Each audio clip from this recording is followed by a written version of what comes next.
So good morning everyone, welcome to Satsang. Let's make some silence first.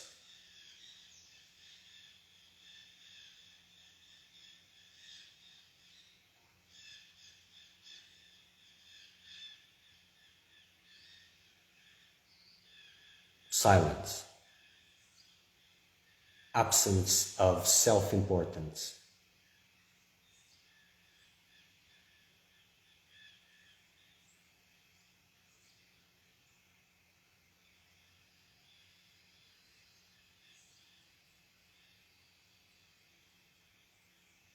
I am unimportant. Unimportant, not important enough to react to offenses, contradictions, unimportant enough to suffer injustices, contempt.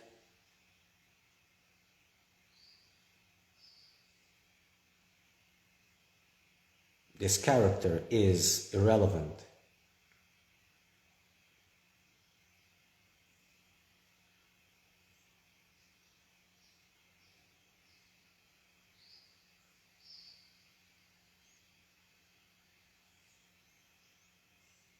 There is no one here important enough to react,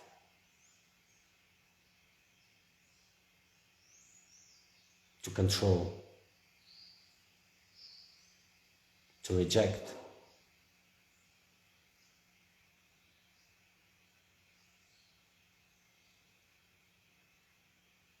I drop all and remain quiet.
Just reminding everyone that we use WhatsApp as a means of communication. You can send your questions directly. I will answer your question now. Hello Sriman, I have questions about what you call direct guidance. I feel all of my life was and is guided towards freedom. Also, my self-honesty is pretty strong, so I can recognize when I'm just distracting myself and losing time. Yet there are many unclear situations where I'm not sure if the direction comes from guidance or just my own ego bubble. I feel the only way to distinguish ego thoughts from guidance is sincerity.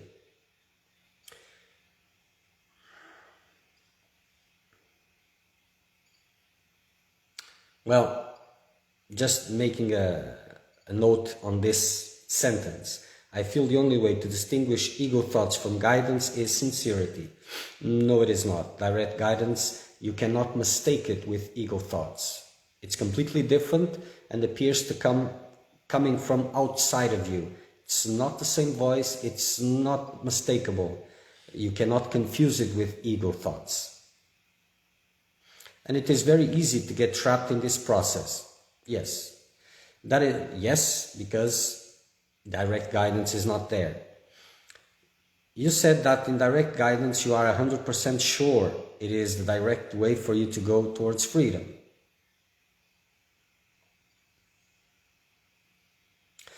I think I've never lived that because I can be pretty sure it is guidance, but never 100%. The only times I was 100% sure was when I was absorbed in the infinite, but I think it is different from direct guidance because I had temporarily no ego left. Can you talk more about direct guidance, please? Thank you. Your help means a lot.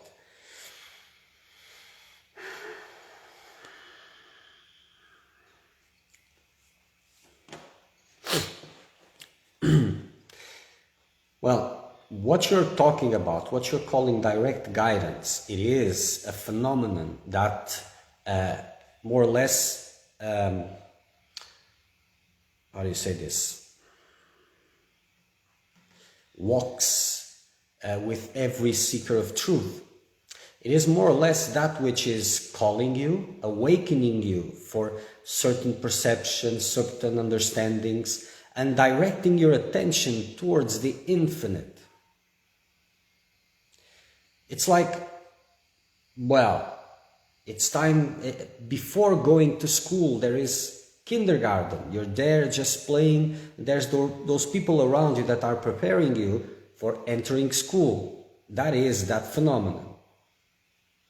It is previous. It is more or less going with everybody that have a potential for the quest for truth. And it appears in different ways for people, in different types of teachings, from different sorts. It is pointing you, it is calling you, diverting your attention from that which is worldly to the highest goal. It is, how do you say that?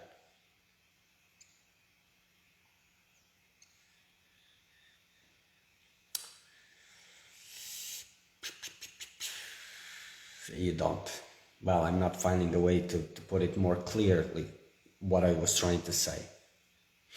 But in a way, it's different from intuition. It is different because you can feel it apart. But it's not really that direct guidance that I'm talking about.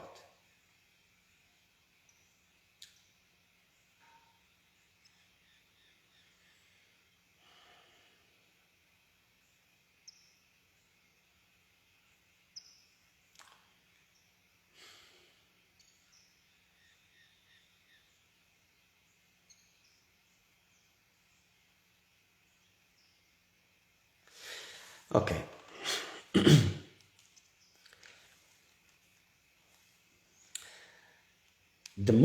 One of the most fundamental maturity aspects of all in these times that we are going through is humbleness. It is by far one of the most rare qualities in a seeker in these times. By far, one of the rarest qualities, most difficult to find. And I'm not saying this, don't take me wrong, because I don't have any problems with arrogance, absolutely whatsoever. It takes a strong mind to walk the path. And people with strong minds, strong tempers, they are difficult. How do you say this? Hard-headed. But without that quality, it's not a defect, it's a quality. But it's a quality that needs to improve, to become more subtle, to become strength and not an obstacle. So this kind of spirit, and it is in this kind of spirit that real humbleness can appear. Understand this. Only the warrior that is filled with power, self-confidence, no fear, only him can really know surrender. Real surrender, real humbleness.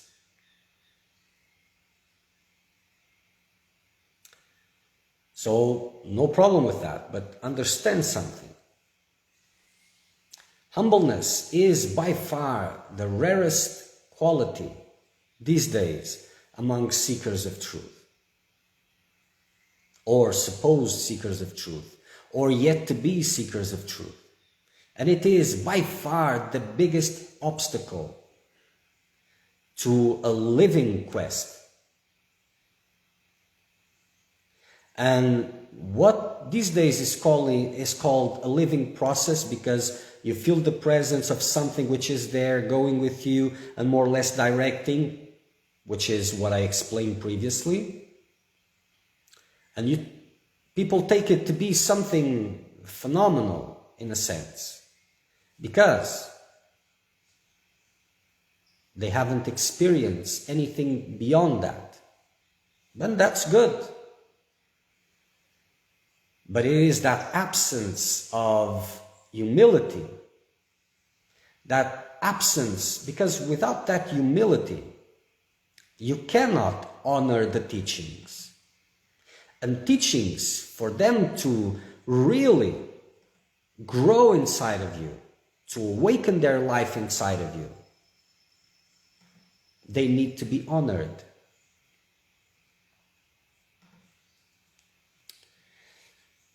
And surrender. Without that humbleness, without that honoring the teachings, your surrender is nothing but a bargain deal.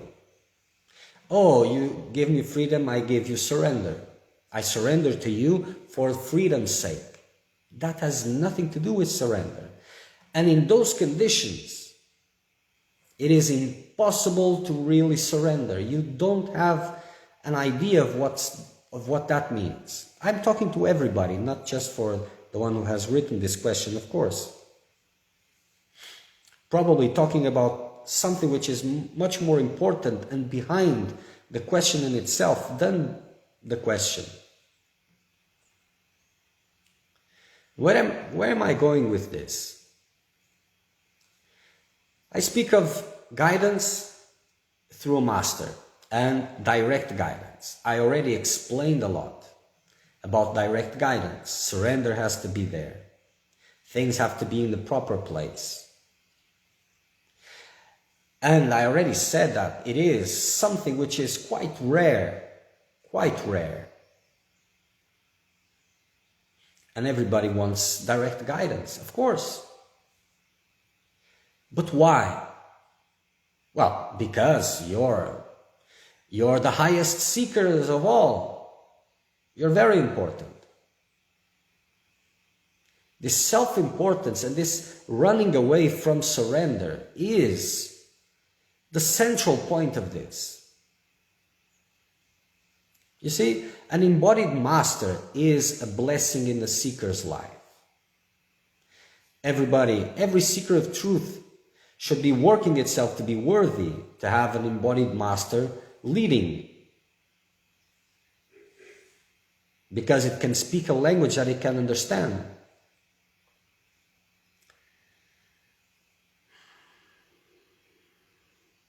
But that would mean going through the path, not avoiding that which is difficult. You see, relationships, human relationships, and this relationship with the master, with the guru, the forbidden word, it all has the same thing. But in that relationship, it is important for you to transcend the vision of the human and connect to the divine which is behind. But all relationships have this. You go into a romantic relationship. It's not about living happily ever after. It's about someone is there pointing that in you that you don't want to see. It is giving you an opportunity, which you resist and fight back, of course. But that's the only point. It is for you to awaken to yourself. It is pointing you, directing you to yourself.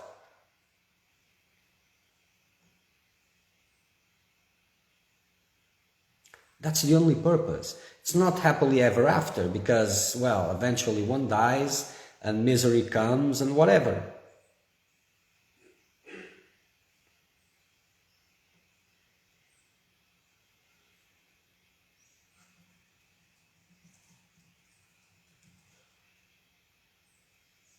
So the embodied guru is a blessing in the seeker of truth path. But it is a rare blessing, because those who are ready for it are very few.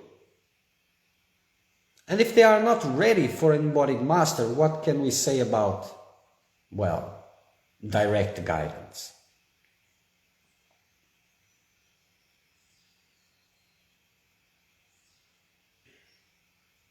So if you can take criticism in a romantic relationship and reflect upon it without being countering that and fighting for a lot of things, then you're probably ready for, if you're a seeker of truth, probably ready for a relationship with a master.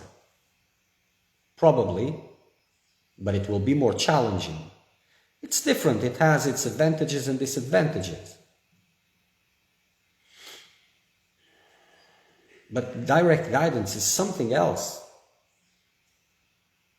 And the one who is ready for direct guidance, it's not a preparation. You cannot prepare for it. Or it is there, or it isn't.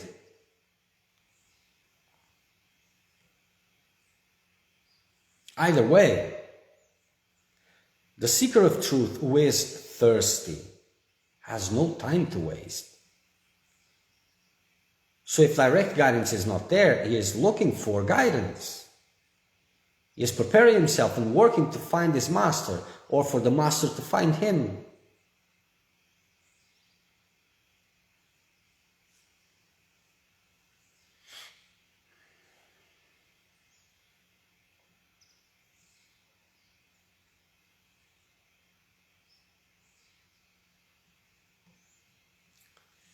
Seems our internet is having fluctuations.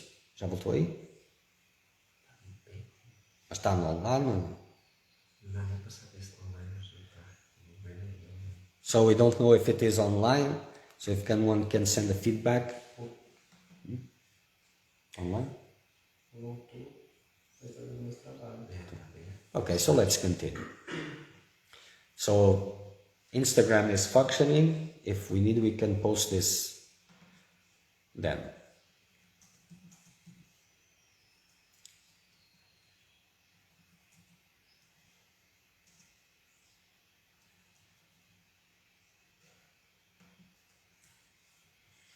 So that doesn't mean that you should give up on direct guidance, or it doesn't mean that you should hope on direct guidance.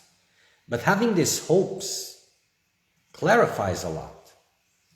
It should be clarifying to you, because the normal thing should be to seek guidance, to seek a master that can speak your language.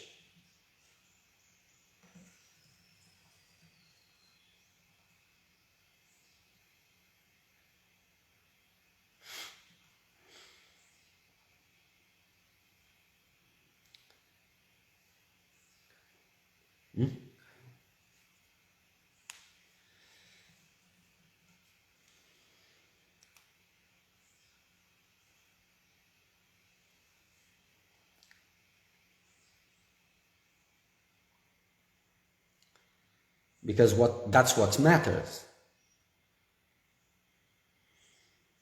But usually, these days, 99.9% of those who get interested in this direct guidance is because they have a feeling of being special. And they want to avoid, they imagine that direct guidance is easier in a way. Maybe they imagine it is difficult and more difficult, but it goes around a lot of things that probably they don't even understand, but that they usually arise in this interaction.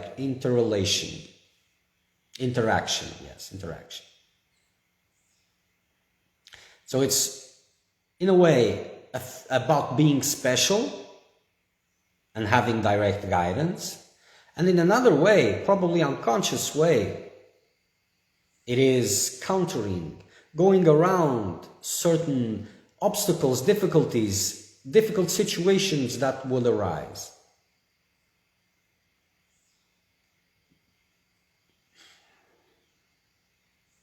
And direct guidance is a blessing like an embodied master. Same. And you can take it this way. Is it there or isn't it?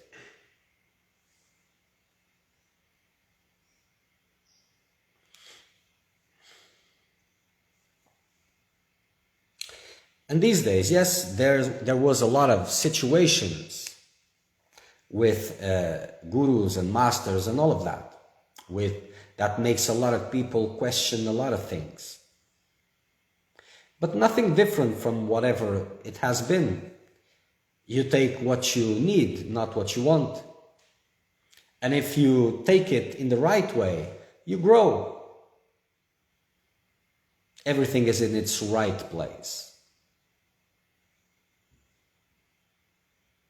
If you're not serious enough, if you're pretending in any way, you'll be attracted to that which suits. So if things go wrong, you should question yourself, your sincerity, and make the necessary corrections.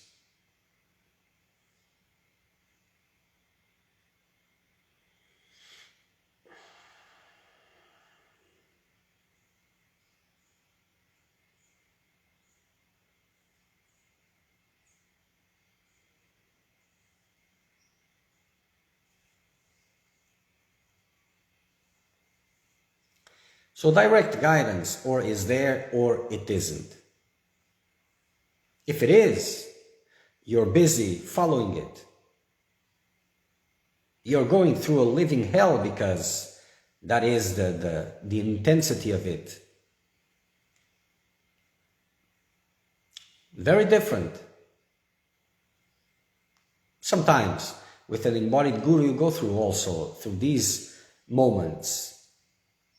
Periods, times, long, shorts, it is there. But with direct guidance, it is constantly. 95% of the time, it is living hell. And it is good, of course. It's not in a sense of a bad thing. It is intense, it is very difficult, almost unbearable, but it is happening, it is going, whatever that means. And either it is there or it isn't. And this waiting, hoping, preparing for direct guidance, instead of going after guidance, whatever it is, it talks about your thirst. It talks about a lot of aspects. Because if you're really thirsty, this isn't here, I'm looking for it until I find it.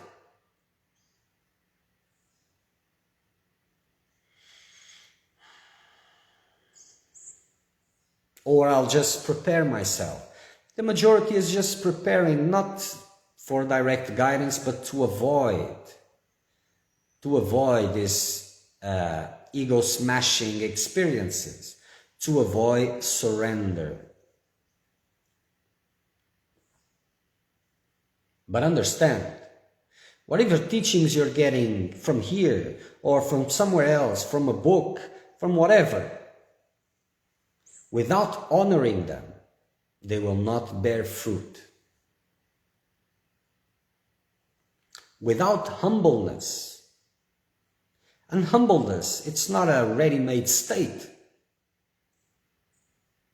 Not a ready-made state, no, because it's like a strong net. A strong net, you have to bash it real hard. It seems very smooth sometimes. Sometimes you look, it seems very hard. You look at someone, ooh, it seems very hard. Other times it seems very smooth, but it is there, strong. It doesn't matter how it appears. So this is what the master does. He picks up a stick and bashes that net, and then it becomes visible. Smooth layers disappear immediately, and thorns come into its place. It doesn't matter the appearances. And then by the will of the thirst of the seeker of truth, it becomes soft and soft until it disappears. Disappears is just a word. Till it becomes mature.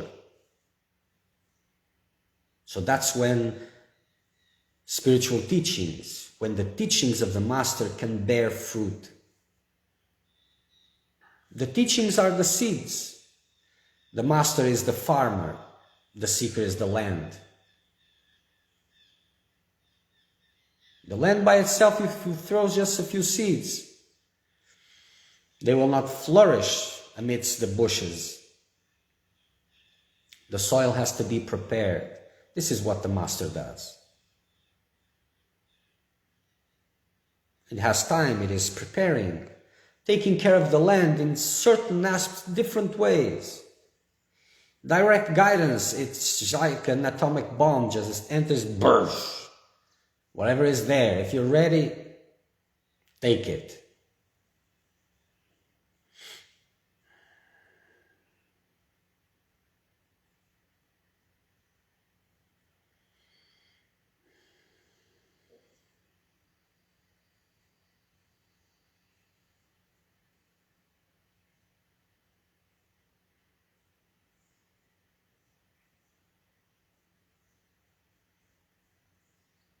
So things are like this, more or less. Those who are ready for direct guidance usually are not looking for it because they don't believe they are so special to get direct guidance. But if they are ready, it appears there, it manifests. And those who are looking for masters, probably they are not ready for that also. So it's complicated. Still, learning will be there for sure.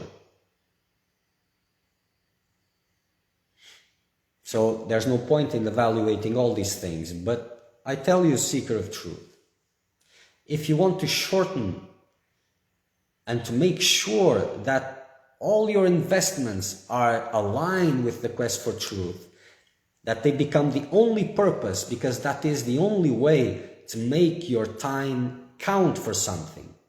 And time is the most important value that you have. Then you should be looking for your master, preparing yourself for that, working on humility, surrender, so that when you find it, or when you're found, you can honor it. You can feel grateful for it. Because look, probably you've spent all your time until now looking for seeds, better teachings, all of that, and you don't see it flourishing, or very little, because the soil is not proper yet. You want to believe that it is, but it isn't. Because if it was, abundance would be there.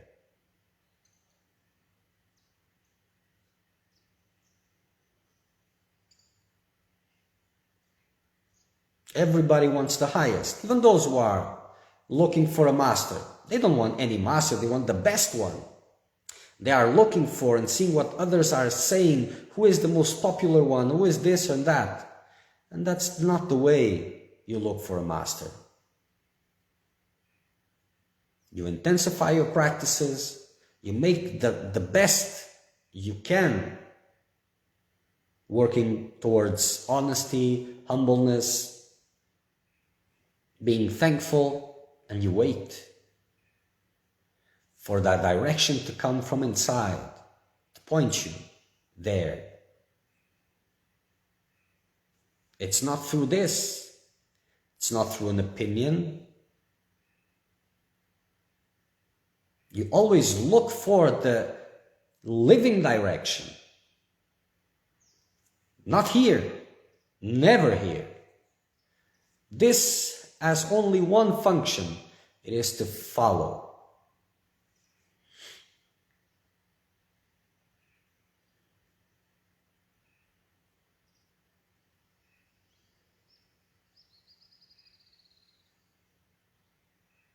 Everything has advantages and disadvantages.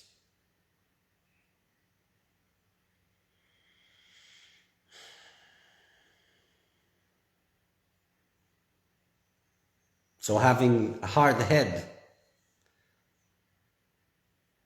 being proud, arrogant, strong-minded, it is an obstacle. But still, it is important that it is there. Without that strength, you will not be able to cross through the ocean of your own chaos. But then it becomes a cage. Eventually, it will transform into pure strength and not a cage. And for that, help is intended.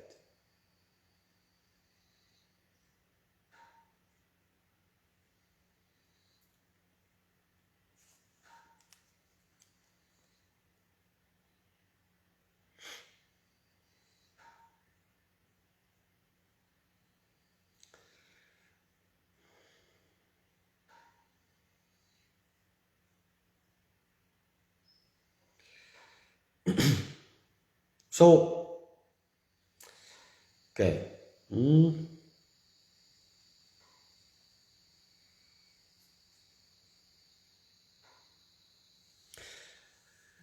Yet are many unclear situations when I'm not sure the direction come from guidance or just my ego bubble. Well, there's another aspect, which is this alignment with the quest for truth. And understand that a seeker of truth is the one that is being called. There is a pulling towards that quest of freedom. So he doesn't know where that is. He doesn't know how to get there. He maybe have a lot of ideas, but he doesn't really know. So he should conform to that state, which is much more clear. I don't know. So this is where you seek guidance or you wait for guidance, depending on where you want to, how you want to see it, but it is the same. So following guidance is the only way, because from the infinite possibilities that you can imagine, there's only one for you. For you. You can see many for everybody. In theoretically speaking, there are many paths. Yes, of course, theoretically. But for you, there's only one. And it has nothing to do with you imagine.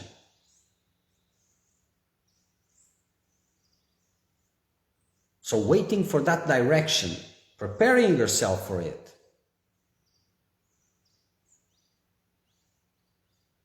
So there's no way, it's unmistakable. Either in the beginning, through this mechanism that walks you and turns your attention towards the quest for truth in a more focused way. If you're quiet enough, silenced enough, if you're not looking for anything, then there will be just one pulling, and that will be from guidance, not your own, not from your ego bubble. So this confusion also comes because there's not direct guidance, and that's not a problem. But it also comes because life is not completely aligned with the quest for truth. Even if it appears to be. And this matters, this is very important.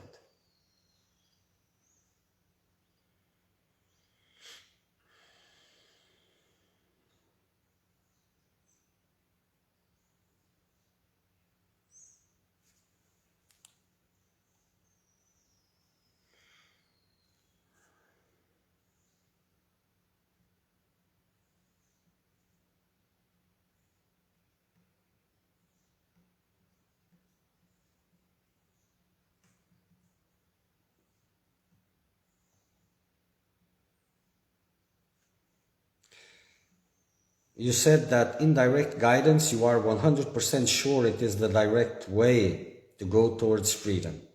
Well, that 100% sure depends on you also, not just on direct guidance, because it will present itself in a way that in that moment it will be undistinguishable. But that depends on a lot of factors, on what you need to learn.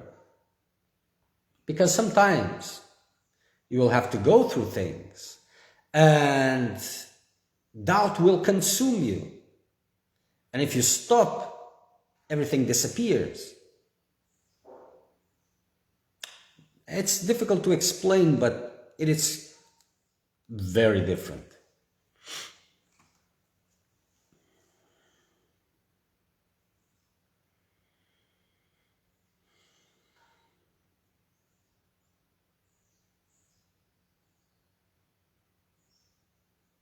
So if direct guidance is there,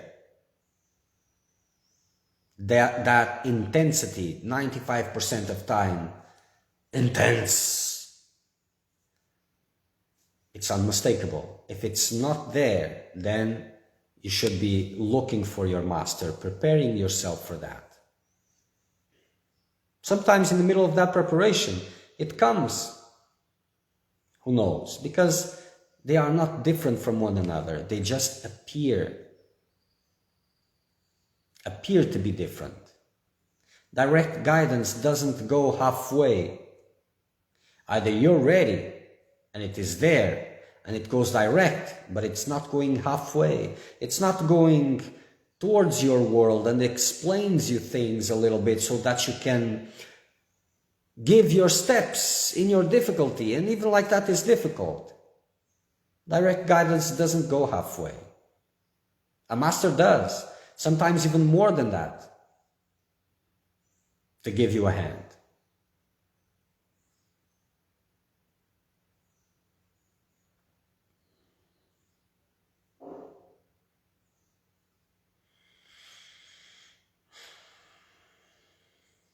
But in the end, those who learn to use their time in a wise way, they get results, they grow. Those who don't, they don't. So, as time passes, you should make a few assessments once in a while. How is my time being used? Am I getting the best out of my time? Can I improve it? Are the fruits of my work aligned with the quest that I'm supposed to have? Which fruits are coming to me? Are there spiritual fruits? Is my process more alive, more tuned? Am I going through faster and faster through these cycles of suffering and then releasing all of that and growing, expanding, and suffering? Is this more intense? Or it is very slow? Or is it absent? Are there worldly fruits coming to me? Are things in my life becoming the way that I once wanted them to become? Because from the fruits of life, you can have a glimpse of what the real seeds are that you are planting. If the spiritual life is bearing fruit, it's becoming more intense. It doesn't matter if there's peace or not. Forget about that. Because the more you're dealing with your inner chaos, the better, because it will be emptying it if things are in the right direction. So the more it comes, the better, because the faster it will empty the stock. So if that is going, and peace is increasing, eventually, so there are fruits from the spiritual path. If that's not there, then no fruits. So seeds are not from that. And if your worldly life is improving, according to your idea of improving, of course, so probably the seeds that you were planting were different from what you imagined. If life is not improving the slightest, well, that must mean that you're not planting anything whatsoever. So sometimes you don't know. You cannot recognize the seed. You cannot recognize the tree. But it's very difficult to confuse the fruits. The fruits usually are a giver. And they tell you, what are you being planting? And this is good, because from that you can make the adjustments that are needed.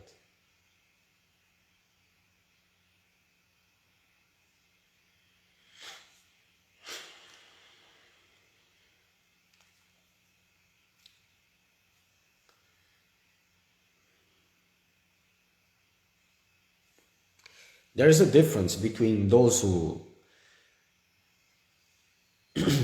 believe that they are ignorant, they know nothing, and those who think they know a lot of things, that they are wise. Usually the ones that believe they are ignorant, they are more enlightened in that situation.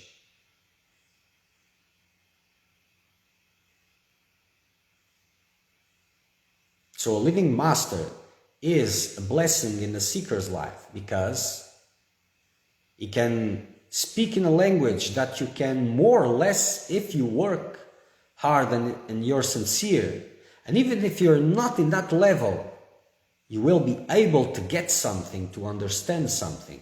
So it is a blessing. And these days, the majority is rejecting those blessings. But who is losing?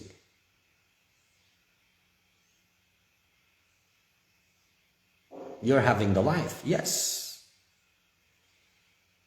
But you're wasting your time.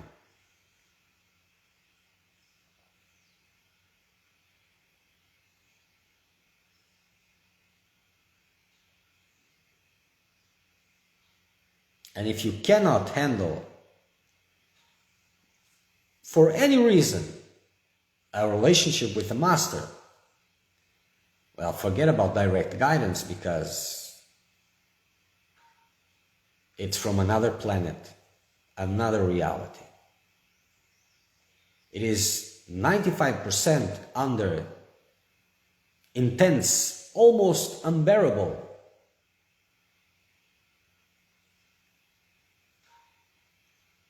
for those who are thirsty. Well, that is the gift of all gifts.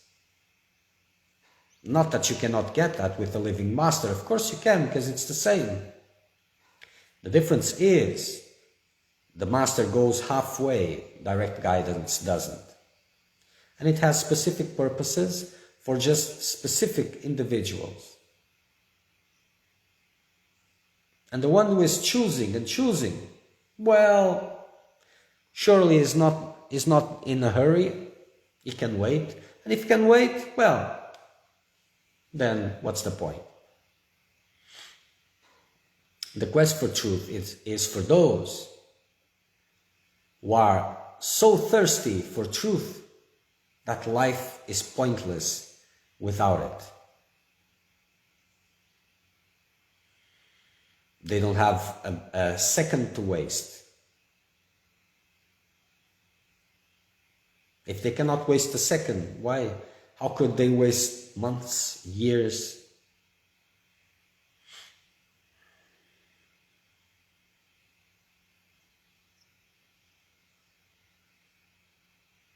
Okay. So next satsang will be Saturday, 9 o'clock in the morning, Brazilian time, UTC -3. Until then, make the best use of your time. Today I've spoken much more than I intended to about this subject since I began it, but it is a crucial aspect.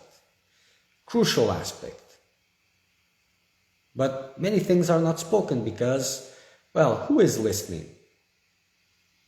Can you listen to it?